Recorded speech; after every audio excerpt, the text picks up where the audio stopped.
So thanks for tuning in, everybody. Today I'm going to be talking about one of the most famous UK UFO crash samples that are out there. Let's get into it. So just to let you know what I'm going to go over, I'm going to go over the history behind this thing, the samples that were recovered after the crash, the analyses that have taken place prior to Mark and I's, and then I'll go into Falcon Space, Flux Space, our analysis of it. I'll focus pretty heavily on the crafts that I think this most likely came from based upon the evidence. And I'll finish it up, let me know where I stand on the whole thing. So how we start out with this whole thing. Back on Sunday, January 9th, 1983, we got a 29-year-old farmer who comes out of his house in the morning and he sees there's a bunch of metal just strewn all over his fields. There was hundreds of pieces of this stuff, and it was covering about 3 to 4 soccer fields worth of space, which would be like, 1,000 to 1,500 feet long ways. Some of these pieces were really large, twisted alloy pieces. They were painted green on one side, gray on the other. And he had like this hill on his property where he had trees on top of this. And there was a 20 to 25 foot wide swath cut through the treetops there, where something had just plowed right through and hit those trees and then distributed all this material all over his field.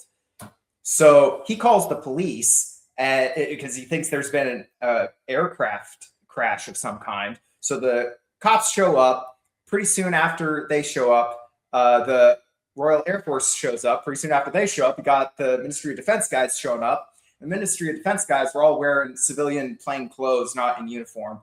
They cordoned off the area. They worked all day, all night under floodlights. They ended up using, I believe, some heavy equipment to like scrape the soil. And like they tried to get every single bit and piece of this debris as quickly as possible. There was no report of any military or civilian aircraft that had been downed. So as far as an aircraft crash goes, nothing to go on there. After 2 weeks of wondering what's going on here, the MOD comes out and they say, it's a mystery. We haven't identified the stuff.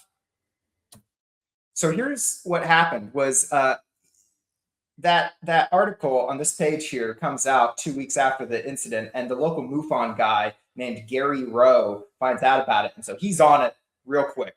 So he goes to the farmer and they go up to that hill where the trees had been sheared off at their tops, and they start looking underneath there to see, did the MOD guys miss anything? Sure enough, they had.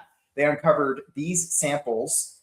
You have a very large piece. I think it's the largest UFO piece in private hands at this time.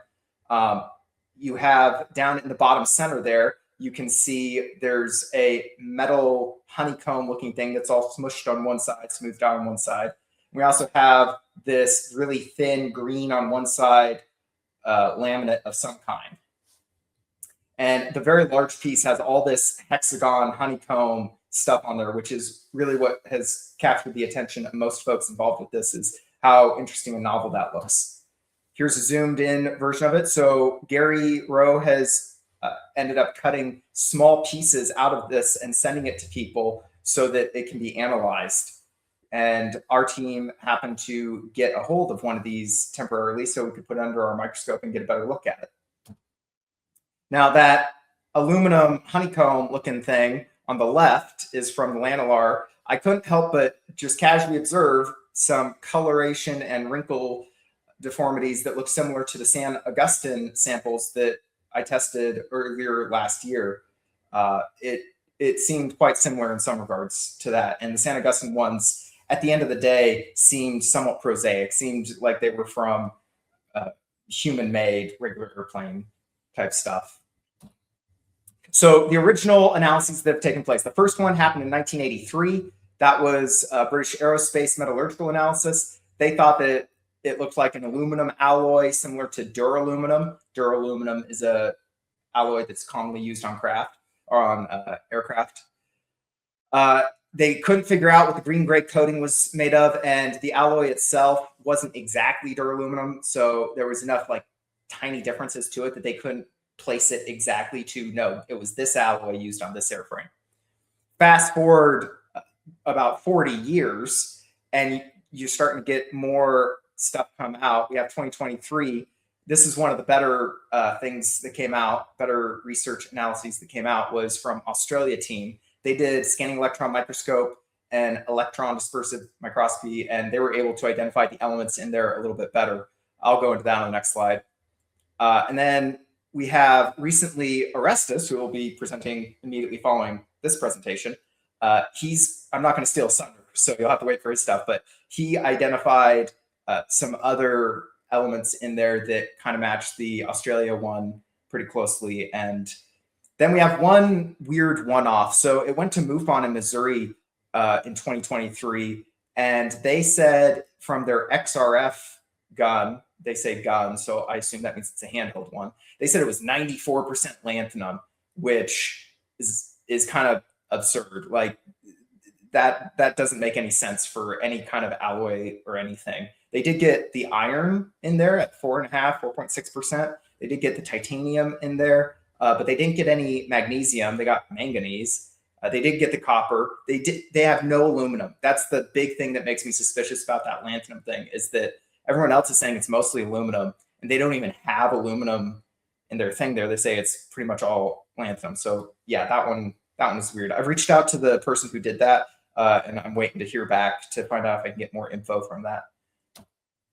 So the Australia analysis, oh my goodness, they did so good. I casually observed that the very first thing they say is the model of equipment they use. That is basic science. That is amazing. I love that so much. The results of what they did that scanning electron microscopy, the SEM and the EDX. They also tried some UV light stuff on it. They couldn't do any tensile strength, because there's some stories where like you could bend this stuff and it would snap right back. They couldn't do that because the sample size they had was too small to do that. But what they found was that it was majority aluminum. It had a little bit of titanium in it. They found that it had this graphite epoxy laminate in it, which I'll get into in a little bit. Zinc chromate would be like an anti-corrosion thing used on airframes. You also have at the bottom there an unidentified thin silicone cured resin film. That's kind of similar to what was on the San Agustin, if I recall correctly. Their conclusion was that this was definitely man-made and it was definitely terrestrial in origin. But you'll have to read the book by Mark Ollie called Europe's Roswell. I showed a picture of that at the very beginning of this. He has the entire analysis in there that you can go through. This is about 25% of it. I thought this was kind of the best part, but they do go into some other good stuff there as well on the fibers and how the fibers were just starting to get used in the late 1970s in like tennis rackets. And then it went from that into like aerospace. So here's a picture from the sample that we tested under the metallurgical microscope. This is a little blob of resin that's about 0.2 millimeters wide, not very big, but it was pretty apparent right away as we saw it. Yeah, this looks like an epoxy. This looks like resin. There was these weird fibers that were sticking out from a lot of different places on the thing. And our first thought was these kind of look like fiberglass, and we're like, well, maybe it's like polyester. We weren't quite able to identify them, other than these fibers did not seem like fiber optics. These seemed like structural fibers, because in the cracks, you would see these things going across there, and they were of some differing thicknesses and lengths. And yeah, everything about it just screamed polyester to me. Here's another image of these fibers. So you can see in the upper left there, again, that's from Mark Ollie's book. You can see some of the fibers sticking out from the bottom there. I was not able to get the scale for that green image that we took, but you can see how the top of the fiber sticking off the top of the thing is kind of melted and bent over into a hook shape. And then a couple more pictures of the fibers. Here's the thing that got me all excited right off the bat, was here's just one of those honeycomb cells zoomed way in. And you can see these strange wedge-shaped things in there. If you look at the top center of the cell, you can see that wedge at the tip, at the apex of that wedge, it feeds into a teardrop shape. And I got really excited for reasons I'll say at the very end of this, but that is very reminiscent shape of something called a slot antenna. But I don't think that's the case. Here I took some measurements so that you could see. So these are in millimeters. So the total length of the unit cell, the hexagon, is about 2.5 millimeters. The length of each of these arms of the wedges is right about 0.5 millimeter. And then number 5 there, that is the distance between the tips of those arms of a wedge, which was right about 1/5 of a millimeter. Here's a zoomed in metallurgical image of these. Apologies for some of the blurriness, but that's what you get. You can make out that, yeah, they come to a point and it looks kind of like they're molded in there, not etched in there. Here's another image from Mark Ollie's book where you can see what they called spider latches or mesh. This is the thing that I was getting really excited about initially was terahertz. So those shapes reminded me of one of these things called a slot antenna or a Vivaldi antenna. And these come in a lot of different shapes and sizes and forms. In this particular instance, I was thinking that it could be this, but I definitely do not believe that to be the case for a number of reasons that I'm not going to get into. So going over some stealth aircraft here, because some of these hexagon shapes are very reminiscent of stealth aircraft.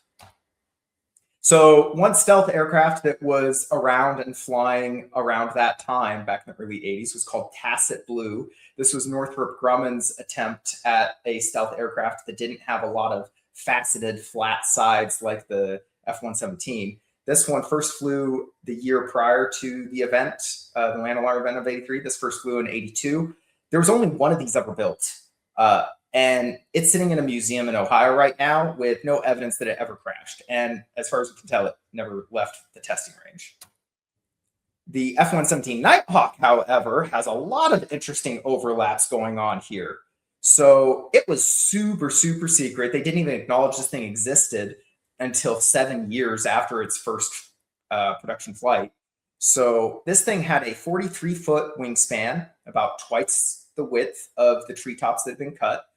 It has about a dozen of them were operational and flying at the time of this event.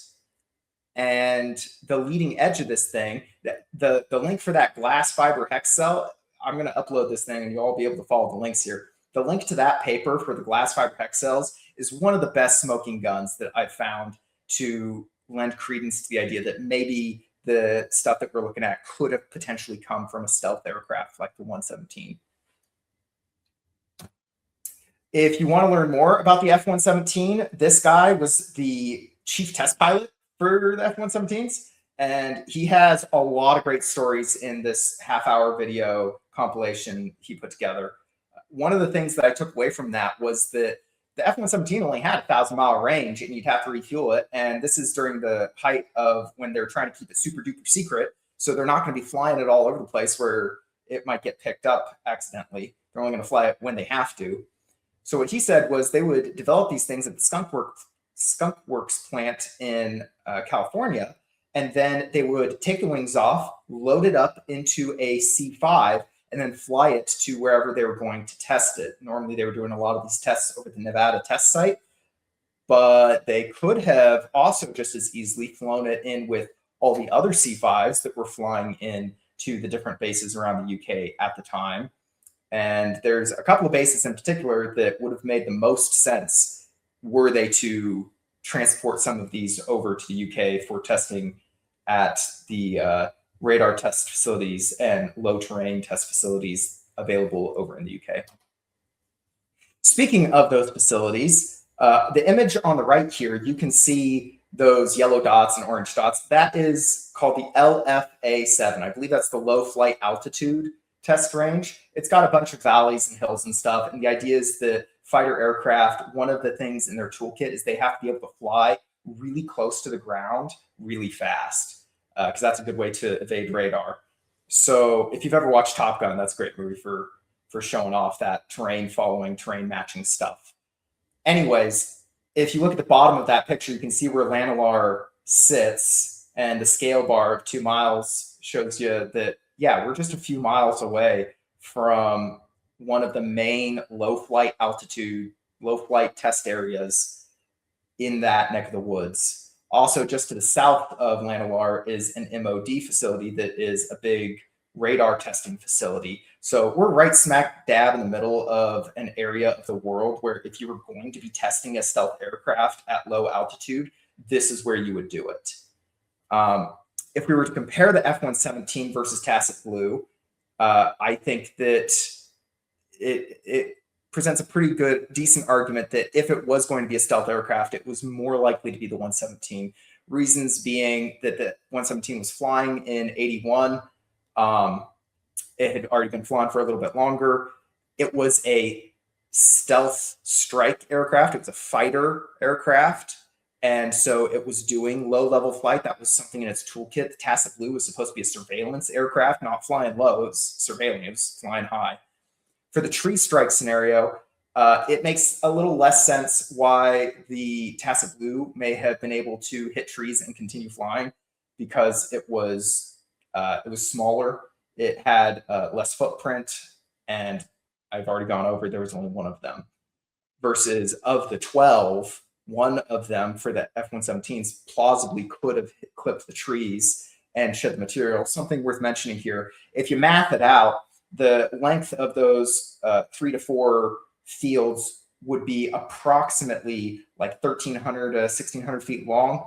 And the height difference for the area where these trees would have been would be in the ballpark of 100 to 300 feet difference in elevation. So when you math that out and you're going, well, how fast would this thing have had to be going for it to distribute all of this material over that length of space? You come out with numbers between 200 to 450 knots, which 550 knots being the top speed for the F-117 and 300 knots being the average speed, 300 to 350 being the average speed when you're doing terrain following.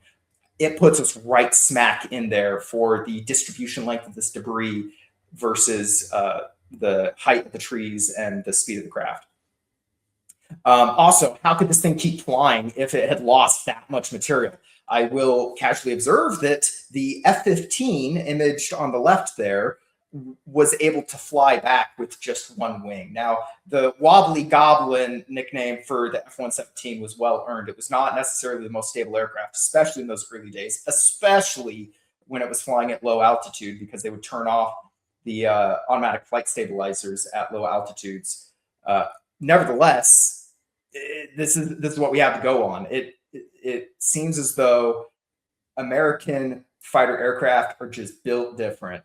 And who knows, if you had the right pilot in there and it got struck in the right way, the thing could have plausibly survived and flown back to one of the bases that I'll show on the next slide.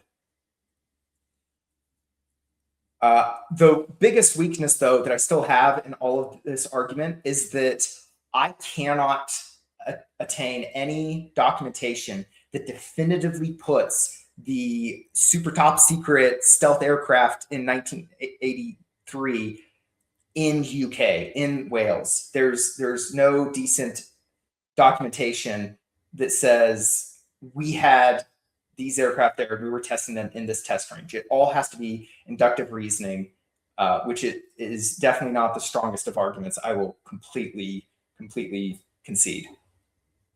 But it's the best that I have to go on for now. So here's the bases that it seems as though it was going to. This is if it had hit there, which of the three, which of the bases had the proper runway lengths, the proper facilities to receive it. Lakenheath would have made the most sense to me because that's a U.S. base in my mind. Mildenhall, though, had some Lockheed stuff going on there since World War II, so that one actually makes a lot of sense from a Lockheed perspective.